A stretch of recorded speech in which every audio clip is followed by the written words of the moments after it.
Superbike. 4 As du pilotage. Louis Rossi, vainqueur du Grand Prix de France Moto 3 cette saison. Mike Di Meglio, champion du monde 125 en 2008. Randy Depugné, 118 départs en MotoGP, le meilleur pilote français actuel. Et enfin Philippe Monneray, notre pilote essayeur, ancien vainqueur des 24 heures du Mans. Entre les motos japonaises qui trustent les victoires en compétition et les européennes qui font un retour en force, quelle est la machine la plus rapide?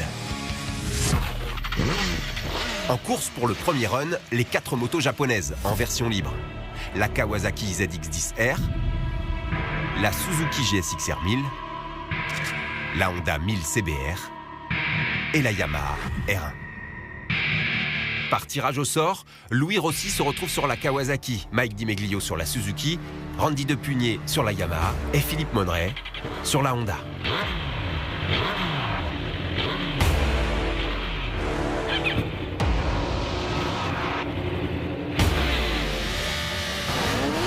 Philippe Monneray anticipe le départ. Randy Depugné reste un peu scotché sur la ligne.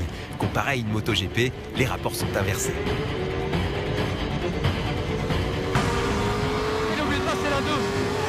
Fallait-moi manger. Fallait-moi manger.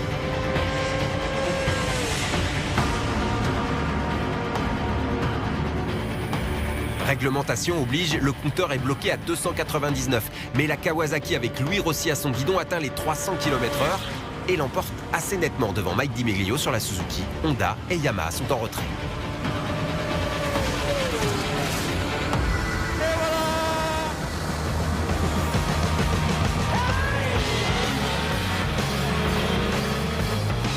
La Honda, elle est pas trop mal, mais elle est inférieure. Bon, Randy, qu'est-ce qui s'est passé? Oh, je pense que t'es un peu trop lourd. Ouais, ça doit être ça, ouais. Tu commences à te faire vieux aussi. Bon, Randy, ce départ moyen quand même avec la gamme. Vous êtes tous partis, vous m'avez laissé sur place. J'ai raté une vitesse, donc vous êtes tous partis. Bon, après... Alors Louis t'as gagné avec la Kawa. Ouais, elle est plutôt pas mal, elle marche bien, puis un bon départ avec ça, l'électronique marche bien pour pas que ça capte de trop, donc ça permet de rester à fond, puis derrière il y a pas mal de puissance, donc non, du début à la fin c'était plutôt joli. Bon, bah on y retourne. On y retourne. Allez, c'est reparti. La Kawasaki et la Suzuki sont en finale.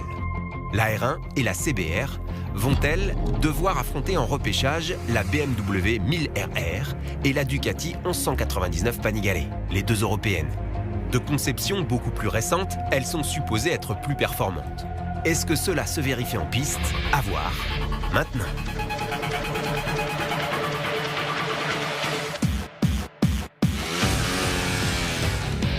La Ducati se cabre et fait valoir d'entrée son caractère.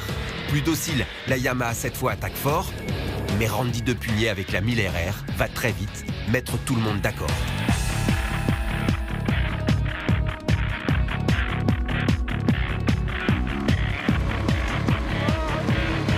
Trop facile, hein. Derrière, la Ducati reprend l'avantage d'un rien sur la Yamaha. 300 km/h tout rond, la BMW s'impose à une vitesse similaire à la Kawasaki.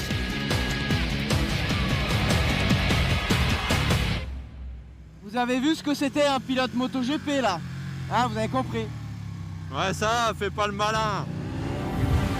La BMW est en finale. La Ducati est également qualifiée, définitivement éliminée la Yamaha et la Honda, moins puissantes. Place au tirage au sort pour l'attribution des guidons en finale.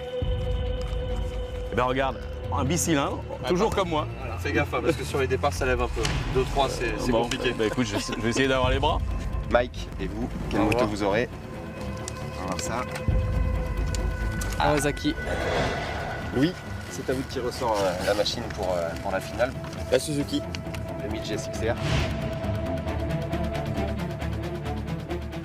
La BM.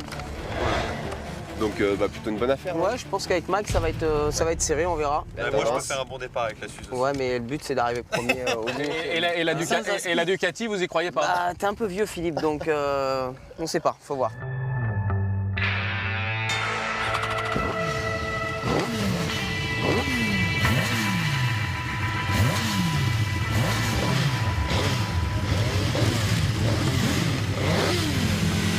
Deux machines européennes contre 2 japonaises, c'est la finale rêvée. Alors que la Ducati demande à être domptée, Louis Rossi effectue le meilleur départ avec la Suzuki. La Kawasaki est toute proche et prend rapidement les devants.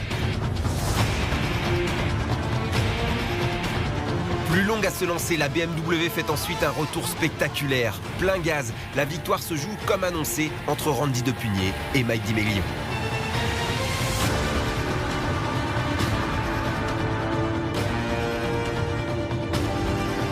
Jusqu'à la ligne, la ZX10R chronométrée à 301 km/h résiste et s'impose d'une roue.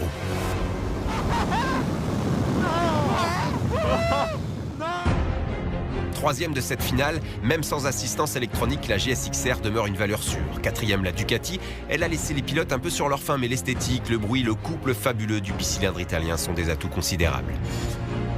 Dotés de toutes les évolutions électroniques issues de la compétition, 2 motos sortent du lot, la BMW et la Kawasaki. Ah, pour rien, j'ai battu tout couché. Moi, je pense que la moto, elle tire trop court, ce qui fait que l'avantage qu'il a eu au début, il l'a gardé. Mais ils sont vraiment très proches, les deux là. 2 machines aux performances très proches, comme les pilotes lorsqu'il s'agit de faire quelques burns et célébrer en fumée ce nouveau défi.